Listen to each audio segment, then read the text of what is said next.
The wooden floor felt cold against Clara's cheek as she lay motionless, listening to Marcus's heavy footsteps fade down the hallway. Her left eye had already swollen shut, and she could taste blood where her lip had split against her teeth. This was the third beating this week. She had stopped counting the bruises months ago. Morning light crept through the thin curtains of the Montana homestead, illuminating the sparse room that had become her prison. Just 8 months earlier, she had stepped off the train in Billings with hope in her heart and a leather suitcase in her hand. The letters from Marcus had painted a picture of a gentle farmer seeking companionship on the frontier. Those letters had been lies. Every single word. Clara pushed herself up slowly, wincing as pain shot through her ribs. She caught her reflection in the small mirror above the wash basin and barely recognized the woman staring back. At 23, she looked a decade older. The bright-eyed girl from Philadelphia who had dreamed of adventure out west had died somewhere between the wedding ceremony and the first time Marcus's fist had connected with her stomach. She moved to the window and gazed across the endless prairie. The September grass rolled like golden waves beneath a sky so vast it made her dizzy. Somewhere beyond those hills lived the Lakota people Marcus warned her about constantly. He called them savages and told her horrible stories meant to keep her terrified and obedient. But Clara had begun to wonder if anything Marcus said was true. The sound of his boots on the porch made her jump. He appeared in the doorway, his face red from drinking the whiskey he kept hidden in the barn. His eyes held that dangerous glint she had learned to fear. "Get my breakfast ready," he growled. "I'm heading into town. You better have this place spotless when I return, or you'll regret it worse than yesterday." Clara nodded silently, keeping her gaze lowered. She had learned that looking him in the eye only made things worse. Marcus grabbed his rifle from the rack and slammed the door so hard the entire cabin shook. Through the window, she watched him mount his horse and ride toward the rutted road that led to town. Something inside her snapped. She couldn't do this anymore. She wouldn't survive another winter with this man. The nearest neighbor lived 15 miles south, and they wouldn't intervene in a husband's discipline of his wife. The law offered no protection for women like her. She was completely alone, trapped by marriage vows and a society that told her to endure. But the prairie stretched north too. Toward the Lakota territories. Clara's hands shook as she pulled her small suitcase from beneath the bed. She owned almost nothing. A spare dress, a shawl her mother had knitted, a silver locket containing her parents' photographs, and the small Bible she hadn't opened since the wedding. She changed into her sturdiest dress and boots, wrapped some bread and dried meat in cloth, and filled a canteen with water. Fear nearly paralyzed her as she stood at the door. Marcus would come after her. He would be furious. If he caught her, she knew she wouldn't survive the punishment. But staying guaranteed a slow death of body and spirit.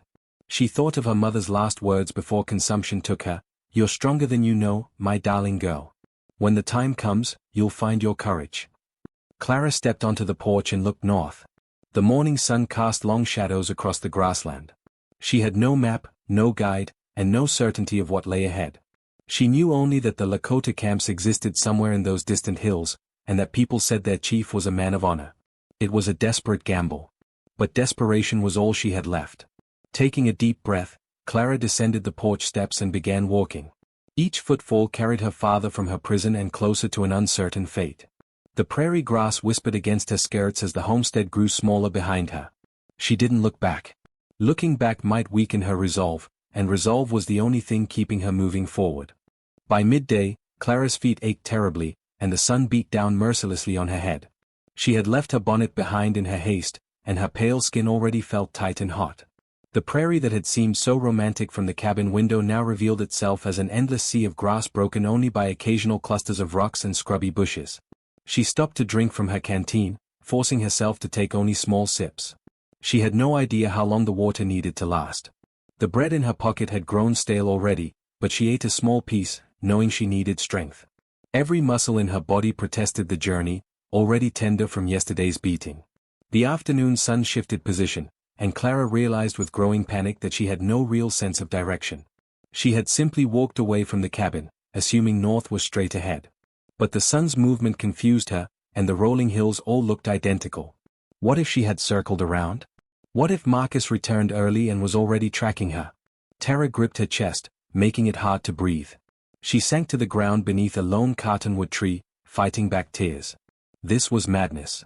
She was going to die out here, alone and lost. The vultures would find her before any rescue party.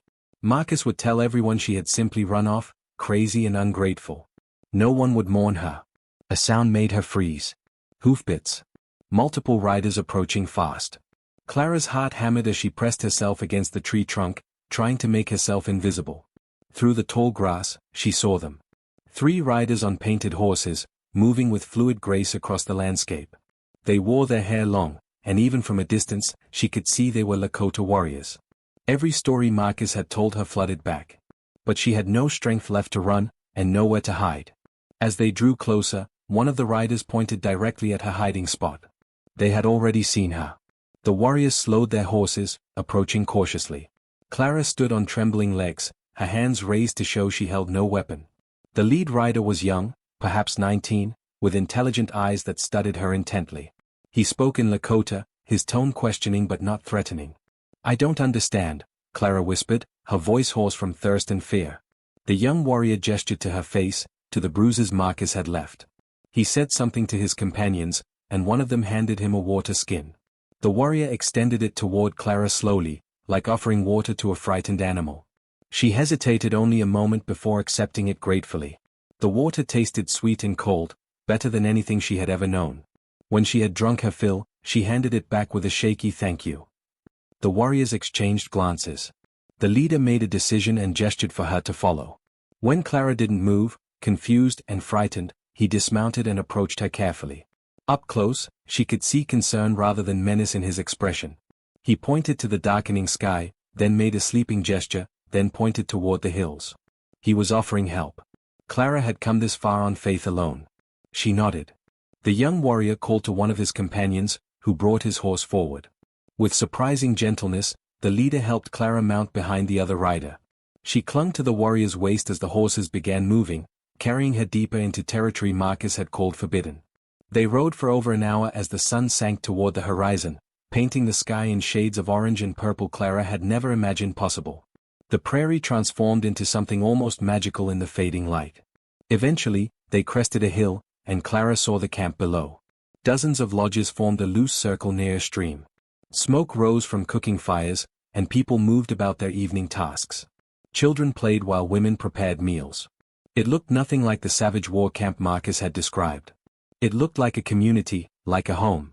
As they descended toward the camp, people looked up with curiosity.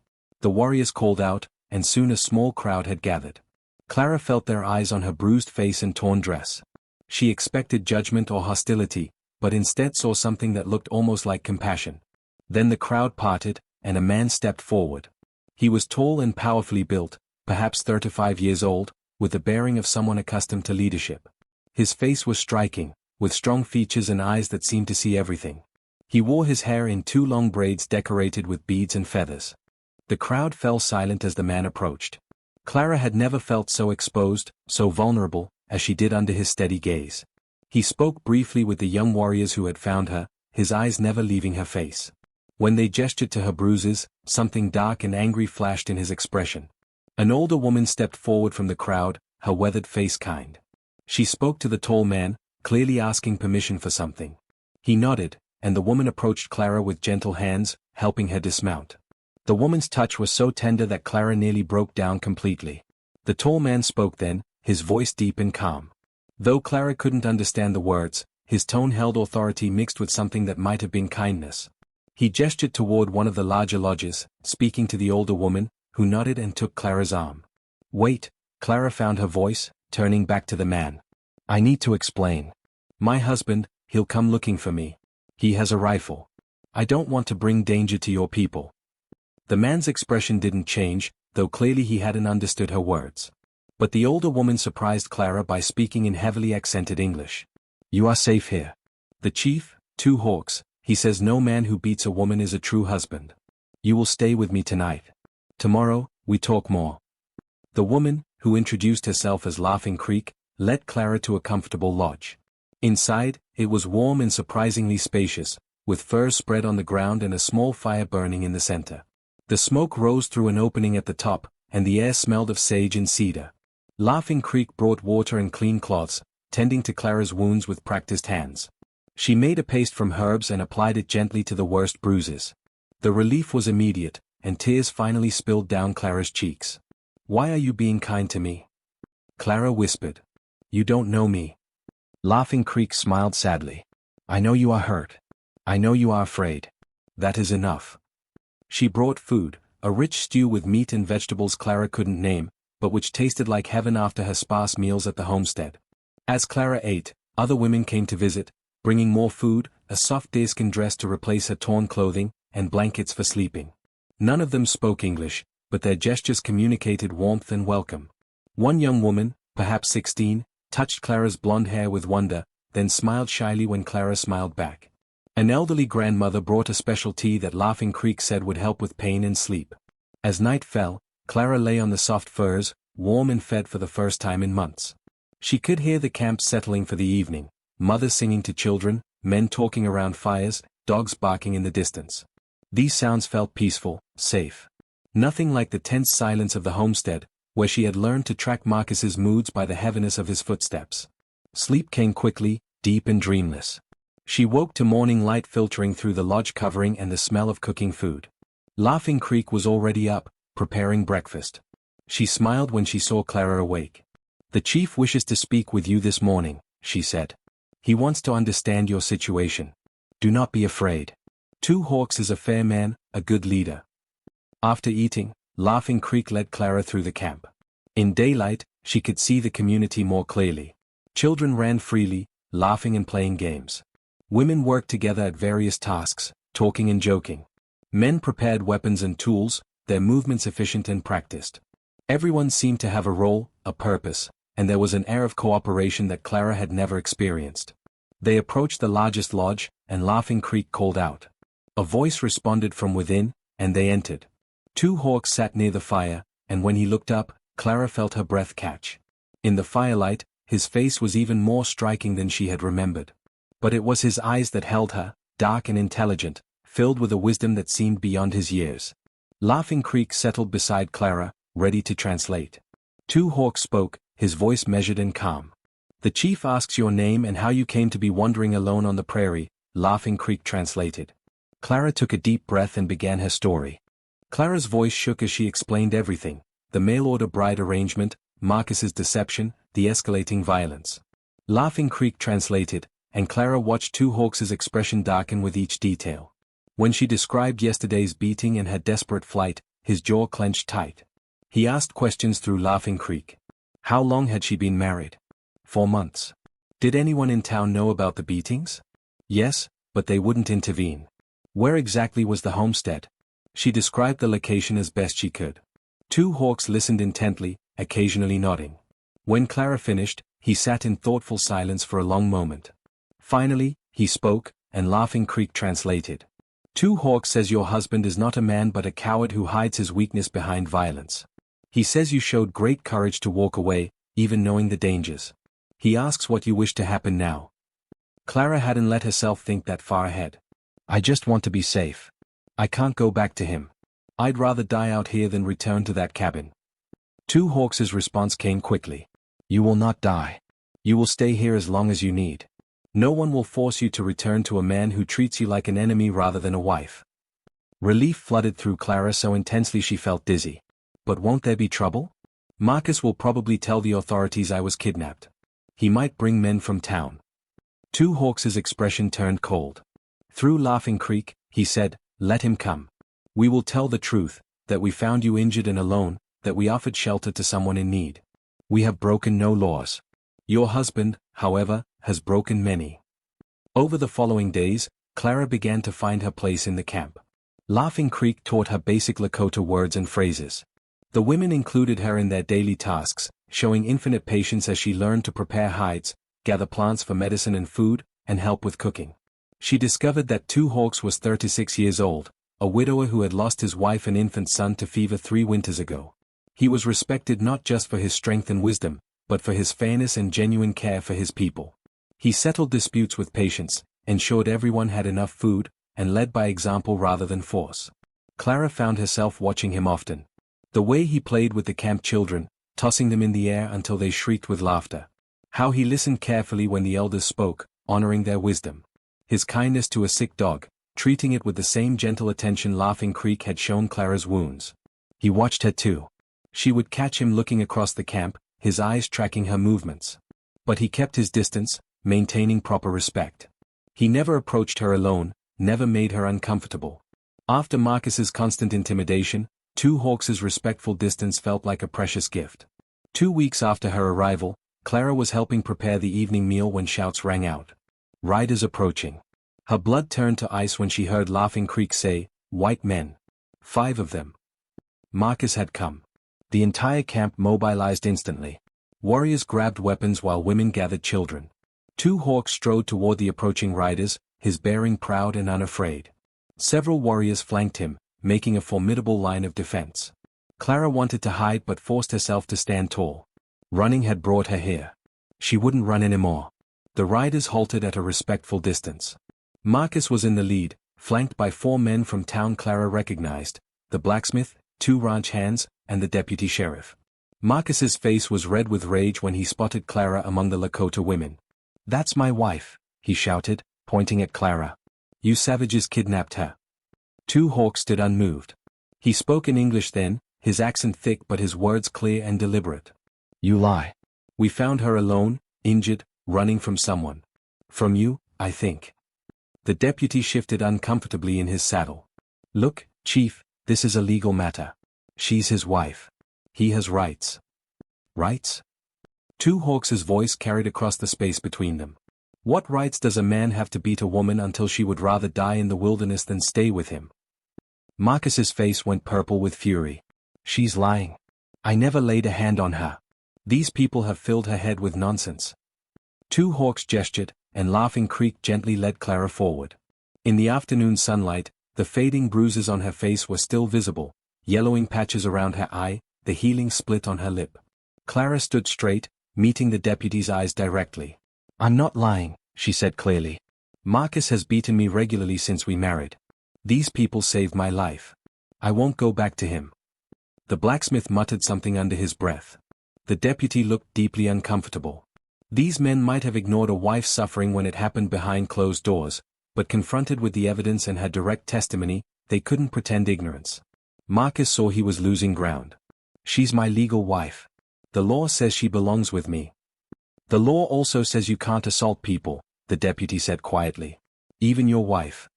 "You believe these savages over a white man? Over me?" Marcus's hand moved toward his rifle. Instantly, a dozen Lakota warriors raised their weapons. The deputy held up both hands, alarmed. "Nobody's drawing weapons here. Marcus, you need to calm down." Two Hawks spoke again, his voice carrying absolute authority. "Your wife came to us seeking protection from violence. We gave her shelter as any decent people would. She is free to leave whenever she chooses. But she chooses to stay. That is her right." "She's my property." Marcus screamed. "She is a person," Two Hawks said firmly. "Not property. The fact that you see her as something you own tells me everything I need to know about why she ran." Clara found her voice, stronger now. "I'm not going back, Marcus. I'd rather die than spend another day in that cabin with you." The deputy looked at Marcus, then at Clara, then back at Two Hawks. Years of frontier politics played across his face. Finally, he sighed. "I can't force you to return if you're claiming abuse. But this creates a legal complication. You're still married." Two Hawks spoke before Clara could respond. "Then she will stay here until your laws can be changed. We will not surrender her to a man who beats her. If you want to challenge this, bring your soldiers. Bring your judges. We will tell them what we found, a woman running for her life. We will tell them about her injuries. We will tell them about her fear. Let them decide who is in the right." The standoff stretched taut. The deputy clearly didn't want to fight with the Lakota over a domestic dispute, especially one where the woman had visible injuries. Marcus looked ready to explode, but even he could count warriors and realize the odds. Finally, the deputy turned his horse. "We're leaving. But this isn't over. There'll be formal complaints filed. Probably federal agents involved." "Let them come," Two Hawks said calmly. "We have nothing to hide." Marcus glared at Clara with such pure hatred that she stepped back involuntarily. "You'll regret this," he hissed. "I'll make sure you regret this." Two Hawks moved then, positioning himself between Clara and Marcus. Though he said nothing, the message was clear. Marcus would have to go through him to reach her.